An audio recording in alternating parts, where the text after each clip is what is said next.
An bɛ fɛ an ka profiter bidon in de fɛ k'a fɔ cɛw ɲɛna mun bɛ an musow tɔɔrɔ cɛ yɛrɛ bɛ se ka cɛ yɛrɛ de bɛ se ka mun kɛ la mun bɛ e déranger ka tɛmɛ ko bɛɛ kan. Bon ne hakilinata kɔni ye min ye o la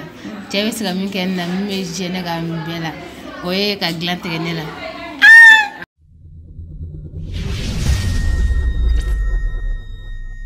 Mali ok video lajɛbagaw aw bisimila i n'a fɔ aw b'a kalama cogo min na an bɛ musow ka kalo de la kɛrɛnkɛrɛnnen la mois de mars kɔnɔ 8 mars bɛ o journée kɛrɛnkɛrɛnnen don musow de kama wa bi an bɛ profiter ni 8 mars in na ani mois de mars yɛrɛ la ka ɲininkali kɛ an balimaw la musolaka b'o la cɛlaka b'o la an ka ɲininkali bɛ porter mun kan komi an bɛ musow ka kalo la an bɛ na u ɲininka de muso yɛrɛ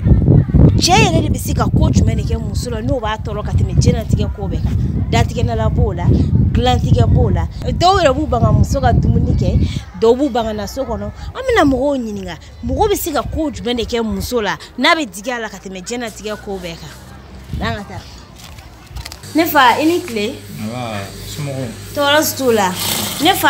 an bɛ an seri ma bi ka ɲininkali kɛ dɔwɛrɛ tɛ 8 mars ko de don an musow ka fête de don ayiwa an bɛ profiter o fête fɛ musow komi b'u tɔɔrɔ u b'a fɔ cɛw ɲɛna cɛw fana u b'a dɔn u bɛ se ka ko mun k'u muso la n'u b'u tɔɔrɔ u fana b'a fɔ musow ɲɛna a bɛ se ka kɛ muso caman bɛ yen u b'a dabila o sira fɛ ne balimakɛ e yɛrɛ bolo e bɛ se ka ko jumɛn de kɛ muso la n'a b'a tɔɔrɔ k'a tɔɔrɔ ka tɛmɛ diɲɛlatigɛ ko bɛɛ kan. Bon ne kɔni bolo diɲɛlatigɛ yɛrɛ la bɛɛ lajɛlen kɔni b'i ka mɔgɔ dɔn mais ne kɔni bɛ sanction kelen kɔni bɛ ne kɔni bolo o ye ni ne dimina ne b'a dɔn ni ne ye n ba ka dumuni de la fɛn bɛɛ bɛ tigɛ a yɛrɛ la hali ale yɛrɛ tɛ sɔn ka o dumuni kelen tobilen dun a tɛ sɔn ka dun. Donc e ka sanction o de ne dimina n'i bɛ fɛ a ka dɔn k'i dimina i b'i ban a ka dumuni kɛ. Justement ne bɛ n ban a ka dumuni kɛ. E b'i ban a ka dumuni na. Ne bɛ n ban dumuni na. Immédiatement a b'a dɔn ko kɔkɛ diminen don. A b'a dɔn k'a fɔ ko a ye fɛn dɔ kɛ est-ce qu'il n'est pas bon. N balimakɛ i ni ce ni baraji.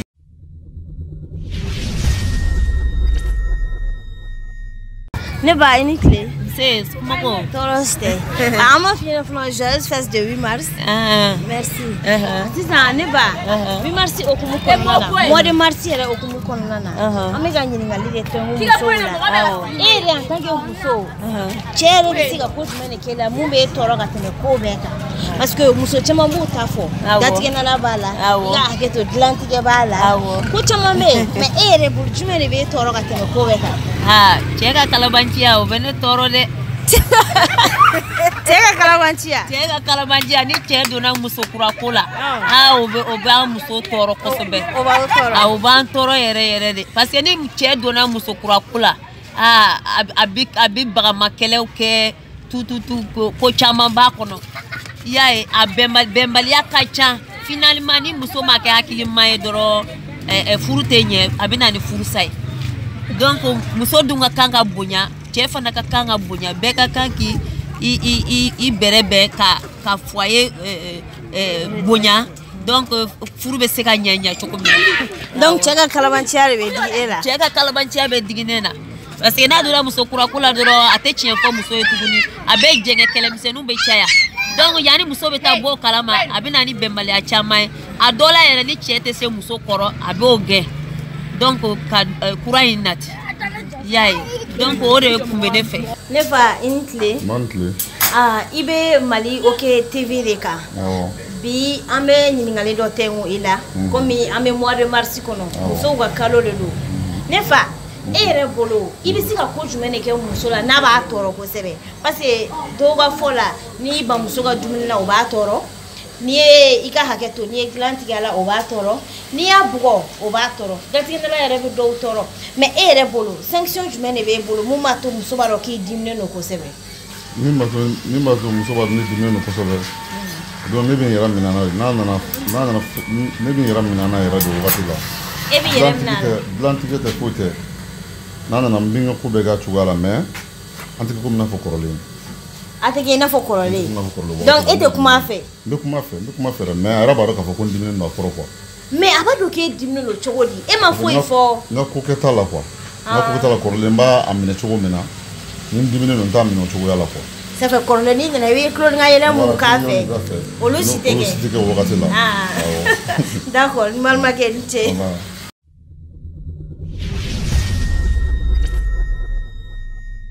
ne ba in clé ibe Mali OK TV de sanfé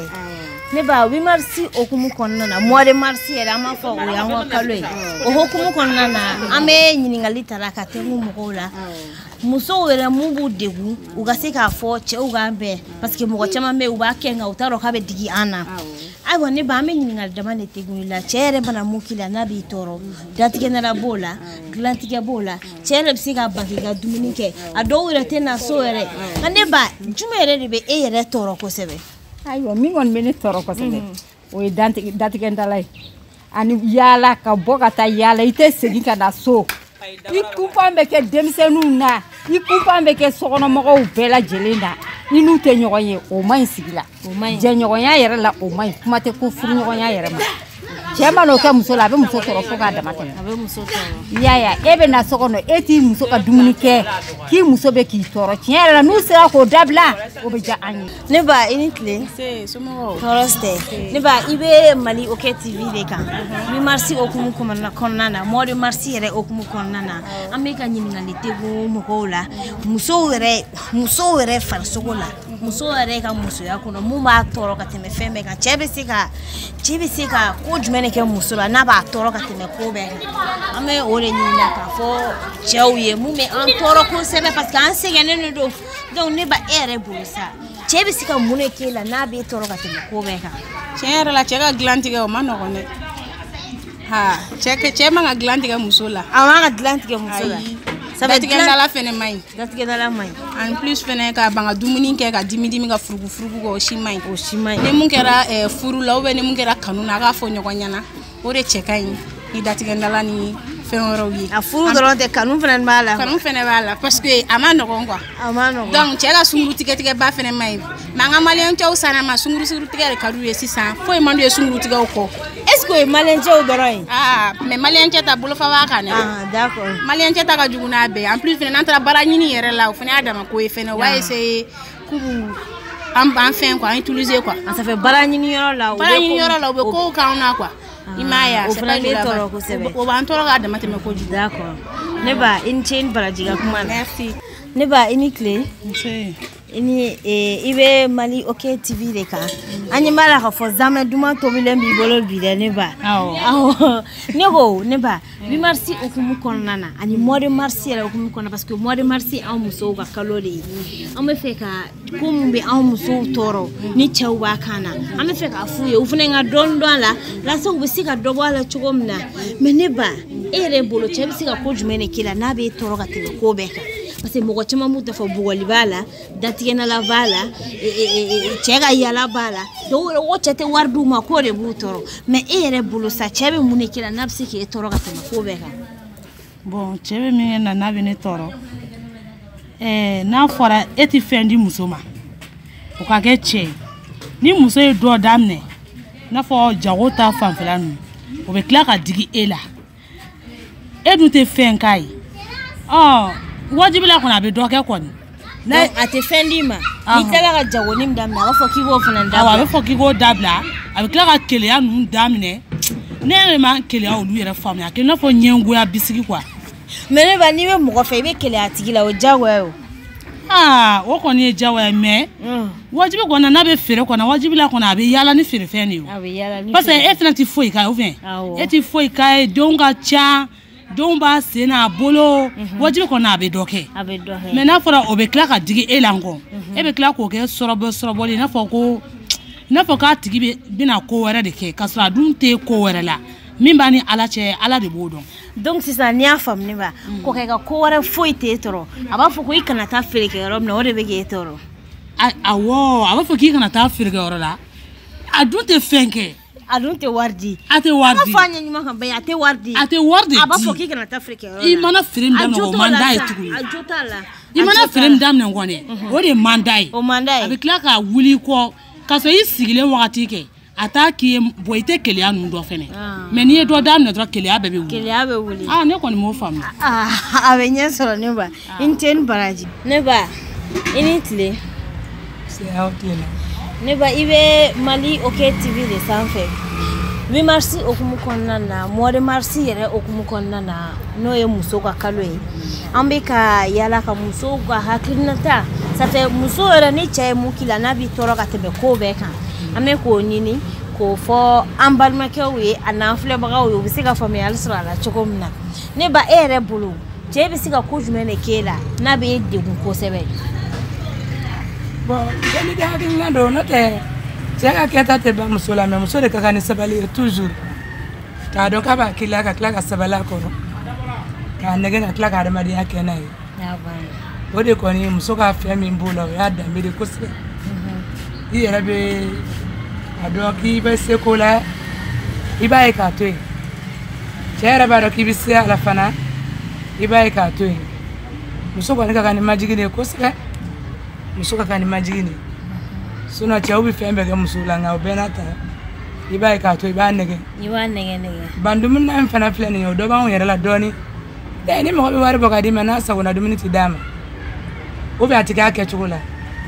a ma nɔgɔn dɛ f'i ka sagona dumuni tobi i k'a dɔn dumuni min ka d'a ye tile fɛ i k'a dɔn min ka d'a ye su fɛ i k'a dɔn a ye fɛn min bɛ bɛn a ma min tɛ bɛn a ma kana cɛ to dumuni na fana k'a ɲininka fɛnw na n mago bɛ fini na n mago bɛ wari la n mago bɛ fɛn dɔw la dumuni tɛ taa jimi sira fɛ dumuni bɛ kunna a da kɔnɔ bɛɛ bɛ dumuni nege bɔ a tigi la donc hali bi ala k'an sɔn sabali la amina yarabi an kɔni bɛ se ka min fɔ halisa musow ka sabali sinon cɛw ka ko tɛ ban dɛ ala sɔnna wa ne ba kɔni ale ta kɛra ladilikan ye sa ka di anw ma u ka ko tɛ ban dɛ u ka ko ka ca dɛ n'i ko k'i bɛ bila u ka ko fɛ n fa ko hakɛ to a ka ca dɛ a ka ca mais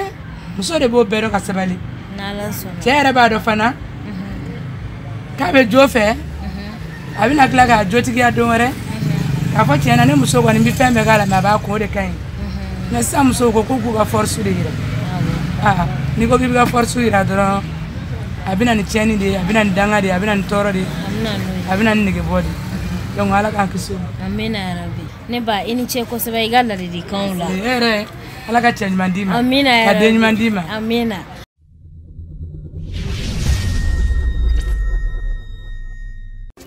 ne ba i ni tile Insan tile somɔgɔw tɔɔrɔ tɛ baasi foyi tɛ yen ne ba i bɛ Mali OK TV de kan an yɛrɛ b'a dɔn bi kɔni y'an ka don ye bi ye 8 mars ye yɔrɔ bon ni an ka laɲini ye min ye bi an bɛ fɛ an ka profiter bi don in de fɛ k'a fɔ cɛw ɲɛna mun bɛ an musow tɔɔrɔ cɛ yɛrɛ bɛ se ka ne ba cɛ yɛrɛ de bɛ se ka mun kɛ la mun bɛ e déranger ka tɛmɛ ko bɛɛ kan. bon ne hakilinata kɔni ye min ye o la cɛ bɛ se ka min kɛ ne na min bɛ gêner ka min bɛɛ la o ye ka dilan tigɛ ne la. Ka dilan tigɛ donc ça fait n'a dilan tigɛ la o de bɛ e tɔɔrɔ ka tɛmɛ ko bɛɛ kan. o de bɛ ne tɔɔrɔ ka tɛmɛ ko bɛɛ kan.